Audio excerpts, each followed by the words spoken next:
12,000 years ago, long before the first farm or wheel, someone carved 5-meter pillars and raised a stone temple older than Stonehenge or the pyramids, at a time historians still label the Stone Age.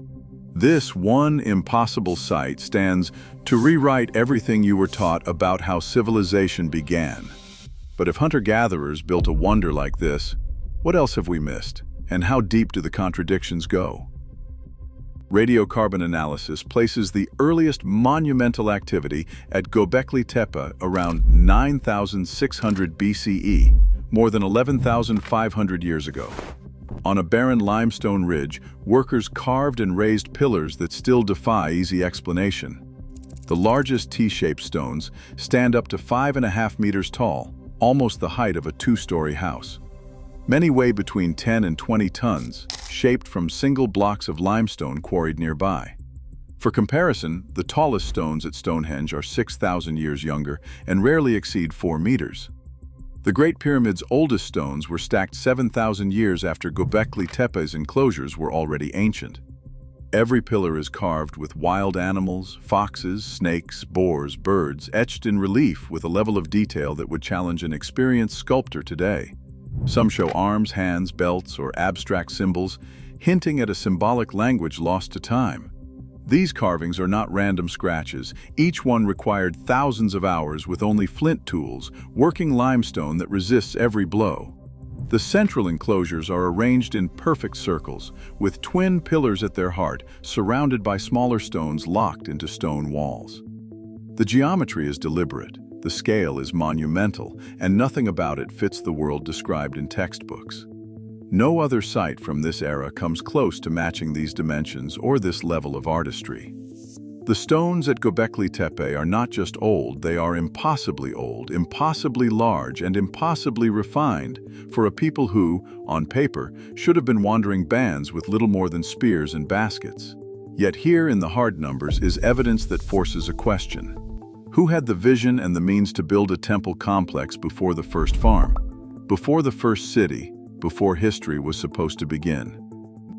No one at Göbekli Tepe had metal tools, wheels, or draft animals.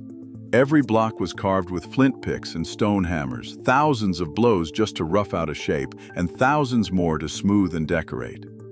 The toolkit scattered across the site is simple: flint blades, scrapers, and hammerstones, all worn down to nubs by the time a pillar reached its final form. The limestone itself was quarried right on the ridge, where scars and half-finished blocks still mark the bedrock. One abandoned pillar, never freed from the quarry, stretches 7 meters and weighs close to 50 tons, twice as heavy as anything standing in the enclosures. Moving even a 10-ton pillar without wheels or animals means hauling it hundreds of meters uphill with ropes and wooden sledges over uneven rock. Experimental archaeology suggests that dragging a block this size would take at least 100 people working in concert just to budget. Erecting it upright, fitting it into a socket, and carving reliefs in high detail would multiply the labor again. For a single enclosure, the combined effort, quarrying, carving, hauling, raising, and finishing, adds up to thousands of person days. Multiply that by the number of circles, and the numbers spiral. The scale of coordination is staggering.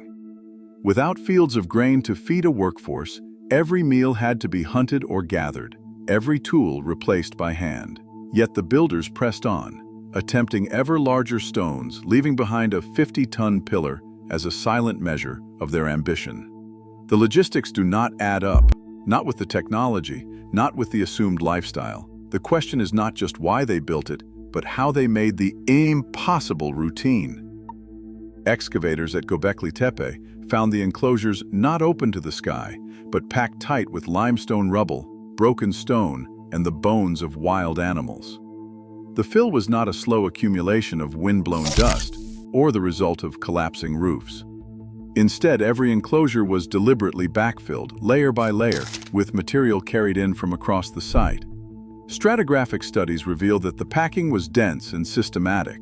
Stone fragments wedged into every gap, animal bones distributed throughout, and flint tools mixed in as if swept from the floors after ritual use. In some places, the backfill rises to the very tops of the pillars, preserving carvings so sharply that even tool marks remain visible after 10,000 years. This was not a single event. Radiocarbon dates from animal bones and charcoal within the fill show that the burial process stretched over centuries. Older enclosures were filled and sealed, while others nearby were still in use or under construction. The sequence is clear. Build, use, fill, repeat, sometimes with newer enclosures overlapping the buried remains of the old. The term used by archaeologists is ritual decommissioning, a practice seen at other Neolithic sites, but nowhere else on this scale or with such deliberate care. The density of animal bones in the fill is striking. Tens of thousands, mostly from wild gazelle, aurochs, and boar, suggest large-scale feasting or ritual slaughter. These remains were not randomly tossed. They were packed around the pillars as if the builders intended to preserve both the structure and the memory of what happened inside. The act of burial was as organized as the act of building, carried out over generations. Whether this was meant to honor the past, close a chapter, or protect something from an uncertain future, the evidence leaves no doubt. The burial was intentional, methodical, and unlike anything seen before in the ancient world. 12,900 years ago, the planet's climate lurched into chaos. The Younger Dryas, a 1,000-year cold snap, gripped much of the northern hemisphere. Ice sheets advanced, temperatures plunged, and rainfall patterns broke down. Then, just as suddenly, the world snapped back. Temperatures soared, glaciers melted, and sea levels rose more than 100 meters in a geological instant. This was the backdrop for the first stones at Göbekli Tepe. The cause of the Younger Dryas remains one of science's most heated debates.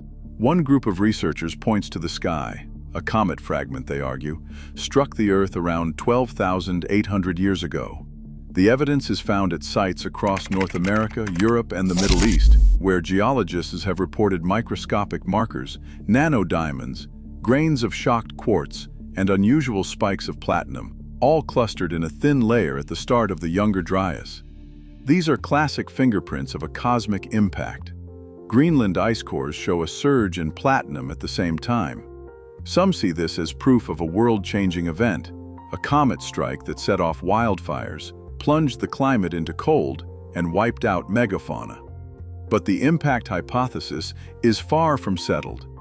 Many scientists have failed to replicate these findings. In some places, the markers are missing entirely or can be explained by volcanic eruptions or terrestrial fires. The debate has fractured the field, one side seeing a catastrophe from space, the other seeing complex earthbound changes. What is clear is that the end of the Younger Dryas was abrupt, global, and violent. Göbekli Tepe's earliest construction dates fall just after this upheaval. Whether the site's builders were survivors of a cataclysm or simply adapting to a new world, the timing alone keeps the question open. The stones rise from a landscape shaped by disaster, but the evidence for a cosmic trigger remains locked in sediments far from the mound itself. For now, the search for definitive proof continues. Less than 5% of Göbekli Tepe has been excavated. The exposed circles and pillars that seem so vast on the surface are only a fraction of what lies beneath the hill. Ground-penetrating radar and magnetometry surveys have mapped at least 20 more circular enclosures hidden underground, each one potentially as large or larger than those already uncovered. The mound itself covers about 22 acres, making it one of the largest prehistoric ritual sites ever identified. Every new scan reveals more anomalies, buried walls, concentric rings, and geometric shapes, suggesting a complex that could dwarf what is visible today. The sheer scale of the unexcavated area leaves every interpretation provisional. What has been uncovered so far is enough to challenge the story of civilization, but the real answer to who built Göbekli Tepe and why may still be locked in the untouched layers below. Academic archaeology moves at the speed of consensus, not the pace of discovery. Textbooks still teach that farming came first because rewriting the model means challenging decades of research and the reputations built on it. Peer review acts as a brake. Papers that question the agriculture first sequence struggle to pass, and grant money often follows the safest bets. Researchers risk stalled careers if they push too far beyond accepted boundaries. The system rewards incremental updates, not wholesale reversals.